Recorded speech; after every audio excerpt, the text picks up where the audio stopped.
So, you want to learn about space. That's pretty cool.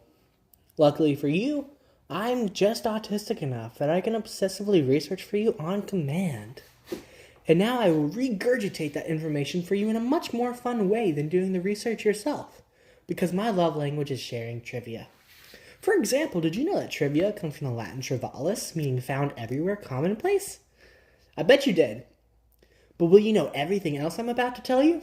Maybe. I sure hope not.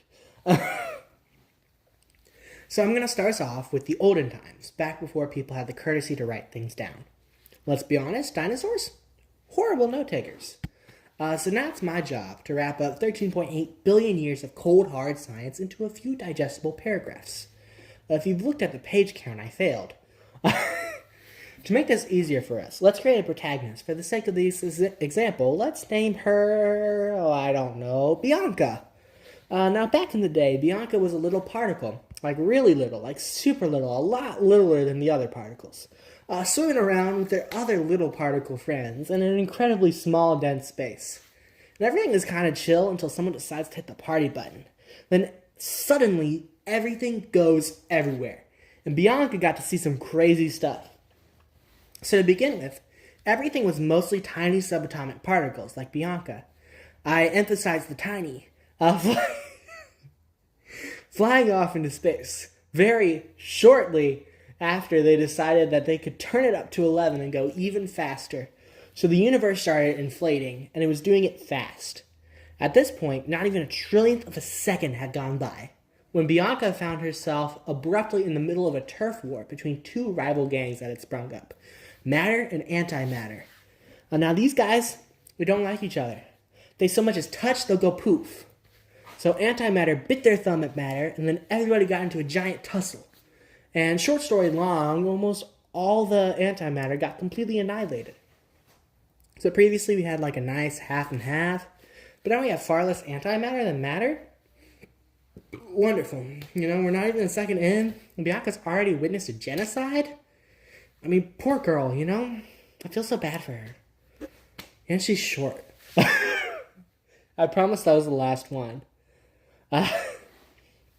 So now that Bianca has been thoroughly traumatized by the gang war and my constant short jokes, we move on to the 3-minute mark, where all the elementary particles, like Bianca, form polygamous unions, just like she's always dreamed of, which we now know by the names of protons, neutrons, and electrons.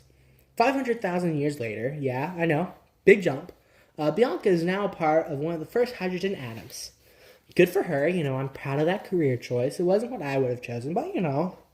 And a billion years later, Bianca is part of a galaxy. It is about at this time that colors decide to exist, so things start getting pretty. So before we move on with Bianca's story, you need to know more about the Big Bang. Specifically how we reached the conclusion that it happened.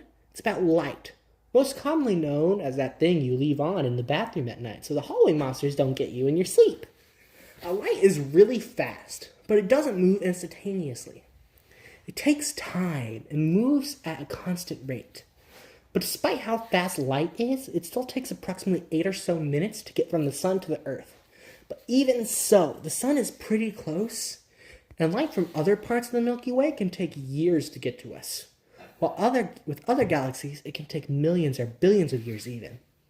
Which means that when you look up at space with your telescope, not only are you getting in touch with your inner pirate, you see everything as it was when the light left it, not as it is right now.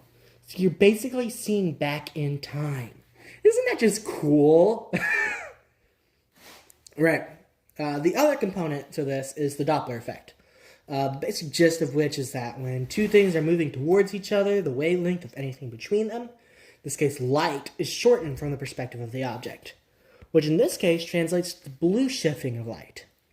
Meanwhile, when they're moving away from each other, the wavelength is elongated, which means the light is shifted to red. The short of it is that when we look out at space, everything looks a tad bit red. Sorry, I don't know if you heard that. I don't know what it was. Moving on. Where was I?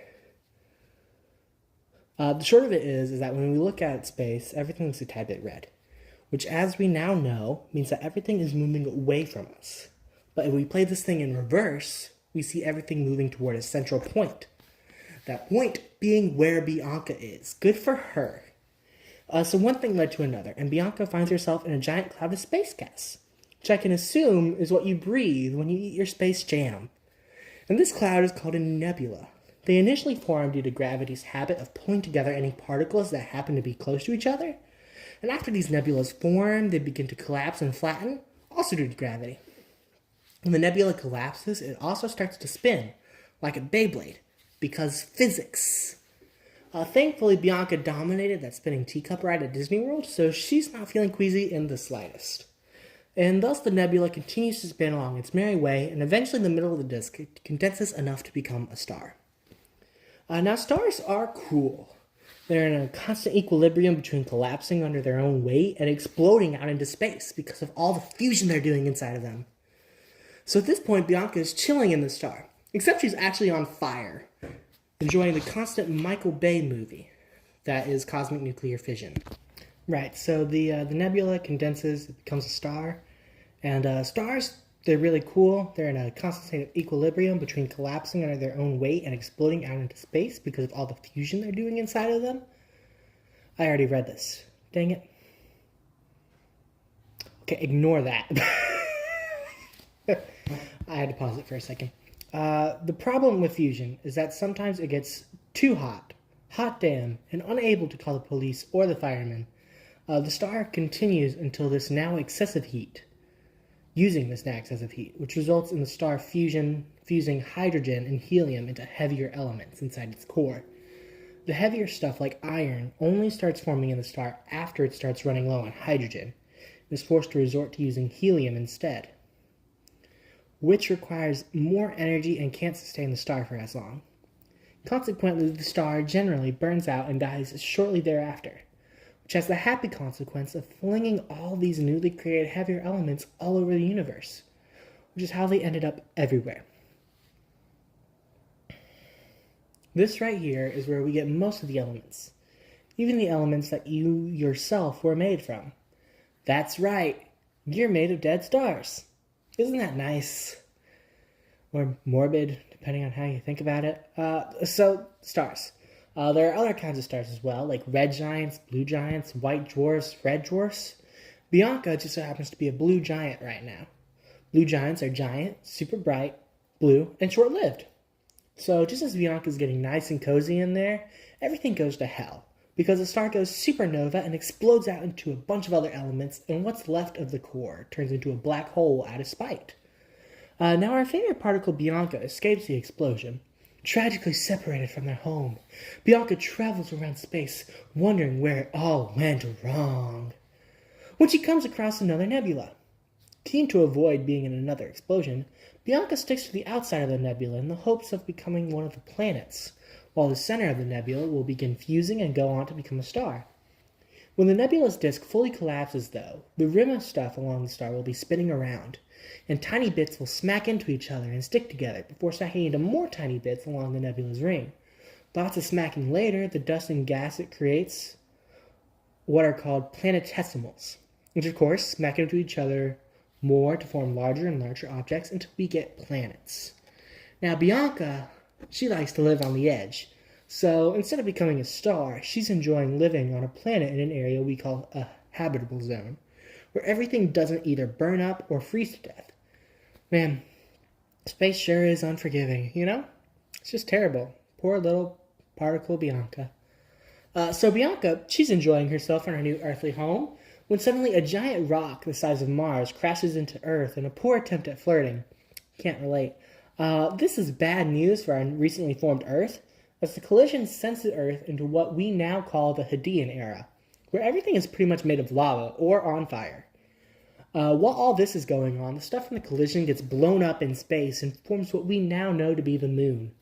The last big thing to happen to Bianca's home planet is that when the Earth is temporarily a giant ball of fire and death, material separates out between the light rock mantle above and the heavy metal core below, thanks to, you guessed it, gravity.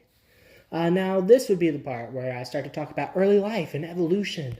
But this isn't about those topics. It's about astronomy. So moving on. Now, we're going to talk about the lunar solar calendar. It really makes me mad. Because it's set up like it's going to be perfect and satisfying, but it's not. See, a lunar year is 360 days, but a solar year is 365 days. This means that if you measure the year by the phases of the moon, which most cultures did, just a few years you would be completely off on the seasons, and by a few I mean 6. But if a culture measured their calendar based off of the sun, which is far harder to do, then eventually the phases of the moon would no longer line up. So you're probably beginning to see my problem, right? Wrong. You're wrong, Bianca. It's so much worse than that. Because these lengths are not celestial numbers written in the stars to be perfectly balanced as all things should be. There is no reason that the moon would spin exactly 30 times slower than the Earth does. So technically, a solar year is 365 days, 5 hours, 48 minutes, and 46 seconds. And the lunar year is 354 days, 8 hours, 48 minutes, and 34 seconds. This betrayal of modular arithmetic hurts my very soul. When it single-handedly convinced me that there is a God out there, they're an asshole. A bunch of different cultures have had different calendars to deal with this problem, and I could explain them, but you asked for astronomy, not mythology or calendarology. So nope. The entire point of this section is that I hate calendars almost as much as I hate Bunny. Moving on to eclipses. You probably know a bit about them.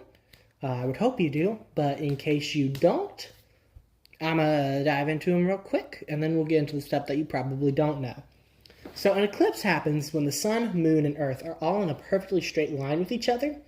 If Earth is between the sun and the moon, it's a lunar eclipse. If the moon is between the sun and the Earth, it's a solar eclipse. Now, if the Earth, sun, and moon all moved in perfectly aligned cosmic clockwork with each other, we expect to see an eclipse every couple of weeks because the moon and Earth almost align every couple of weeks during the new and full moons. But eclipses don't happen that often, for one simple reason. Despite the universe appearing to be a perfect machine of wheels within wheels like it should be, on a planetary scale, everything is actually pretty wobbly. So while the Earth orbits the sun and the moon orbits the Earth, and they nearly hit that alignment every couple of weeks, nearly does not an eclipse make. The orbital plane of the moon is tilted at a 5-degree angle from the orbital plane of the Earth, which is also known as the ecliptic, which means most of the time the arc of the moon's path is either going to be slightly above or slightly below the sun from our perspective. And that means even if the moon is new between the Earth and the sun, it's not going to be perfectly aligned between the Earth and the sun, so we don't see any overlap. It's going to be a few degrees above or below it because the moon spends half its tilted orbit above the ecliptic and the other half below it. There must be 2 points in that orbit where the moon passes straight through the ecliptic, and that's a win for geometry. Finally, something in astronomy that makes mathematical sense. These intersecting points are called lunar nodes, and eclipses only happen when lunar nodes intersect with the line defined by the Earth and the sun, which means when the moon is in the lunar nodes at the same time that is either full or new. Blech, I said that wrong. That sounded like a question or like it was going to lead to something. It doesn't. As you can tell, I'm doing this in one take, if you couldn't tell before. The moon is passing through the lunar nodes at all times of the year, but usually it'll be when it's a crescent or gibbous moon, or otherwise just not in line with the Earth and sun. In order for an eclipse to happen, the moon needs to be in one of 2 perfect intersections of 2 planes and 1 line. But we're working on a planetary scale here, where things are big and take a long time. Eclipse seasons happen just shy of every 6 months. More specifically, every 173.31 days. And they last between 31 and 37 days. Enough for 1 full orbit of the moon, plus a little extra. In that interval, when the lunar nodes are aligned with the Earth and the sun, all we need to make an eclipse happen is a full moon or a new moon. And since the moon completes orbit in just about 28 days, conveniently eclipse season lasts just long enough for at least one of each. When the moon is full, it'll catch the shadow of the Earth and experience a lunar eclipse. And 2 weeks before or after that, the new moon will pass through the Earth's sunline and cause a solar eclipse. This sounds suspicious, doesn't it? Because if this were true, we'd be seeing a solar eclipse every 6 months. But most have probably only ever seen one. And this is all because of Dark Rebellion. No, it isn't. It's because there's a key difference between how a lunar eclipse and a solar eclipse works. When the Earth's shadow covers the moon during a lunar eclipse, it's actually darkening the moon's surface, which means that the effect is visible from anywhere that can see the moon, which is anywhere on the nighttime side of the Earth. The moon is quite big, but it's a lot smaller than the Earth, so even if it's perfectly in line between the Earth and the sun, the shadow of the moon is not going to be big enough to cover the Earth. In fact, it only covers a small fraction, tracing a path of totality along the Earth's surface before finally sliding off into space again. So solar eclipses may be happening every 6 months, but that doesn't mean they're visible for more than a fraction of the Earth's surface, and usually not for very long. There are a lot of subtly different ways the Earth, Moon, and Sun can be arranged relative to each other while still having enough of an alignment to produce eclipses, which means that you're seeing a slightly different eclipse every time you see one. It takes a long time before they cycle back. How long, you ask? Well, I'm sure glad you did. It's one Saros, of course. And how long is a Saros? I'm glad you asked. It's exactly 223 lunar months, or 6,585.321 days. So just over 18 years. After one Saros interval, the Earth, Moon, and Sun will be back in almost exactly the same position they were before, and will produce an eclipse that looks very similar to the one that happened one Saros ago. So essentially, eclipses are weird, but also wonderful. Next up, we have the section where I'm telling you about a couple of cool stars and planets. So starting with stars, we have SAO 206462. Usually when astronomers see like a spiral arm structure, they're looking at a galaxy. Pay attention earlier, that kind of makes sense with the whole spinning thing. But that isn't true for this star. It's located 460 light years from Earth. It was discovered during an exoplanet search using the Subaru telescope in Hawaii. But rather than finding fully fledged planets around the young star, astronomers instead discovered planets still in formation, which I think is cool. It's like a little baby galaxy. This next star, I don't have the technical classification, I just have its nickname. It's called Lucy. And Lucy, it was named after that one Beatles song. And it kind of looks like a dense white dwarf.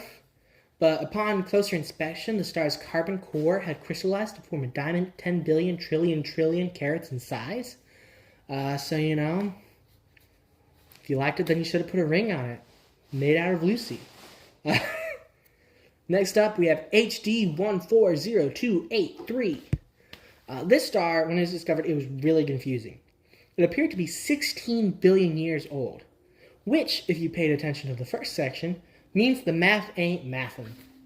Luckily, later observations reduced that down to 13.7 billion years, which would mean this star was formed a few 100 million years after the Big Bang. I just think that's really cool. Next up, we have T Draconis. It's the only star on this list that's actually considered a cool star, which is an actual classification of stars. Yes, that's why I listed it as cool stars and planets for this singular pun. It's only 1,850 Kelvin, which is 2,870 degrees Fahrenheit. I know that doesn't sound cold, but in comparison, yeah, it's pretty cold. But it isn't the coldest star. That would be WISE 0855-0714, which is only 285 degrees Kelvin, which is 53.33 degrees Fahrenheit. Like, we could live on that star if it weren't for the nuclear fission. But other than that, we could totally live on that star. Now I talk about planets. HD 189773b. This nightmare world is only 64 light years away, and it's the perfect vacation destination for your least favorite family member and or least favorite person in general. Because on this planet, the wind is 8,700 kilometers an hour, and the glass rain, let me repeat that in case you think you heard it wrong or something. Glass rain as in literal shards of glass, rain from the sky at almost all times. Really a beautiful place. Next up, KELT-9b. On this wonderful beach vacation planet, the temperature reaches highs of 4,300 degrees Celsius. That's 7,772 Fahrenheit for all my Americans out there. And a year on this planet only lasts a day and a half, so it's the perfect vacation destination this summer. Next up, WASP-107b. It's one of the least dense exoplanets ever discovered, to the extent that its interior has been likened to a toasted marshmallow. That's it. It's a marshmallow planet, Bianca. What more do you want me to give you? Next up, Kepler-452b. This is the one you've most likely heard of because it's known as Earth 2.0. It was announced in July 2015 and made headlines because it's so like Earth, and its host star is like just about exactly our sun, and so it's our backup save. Regardless, now we're on to the fun facts. These are just 6 short fun facts. Be super cool. Number 1, about 5 billion years, Andromeda and the Milky Way will collide.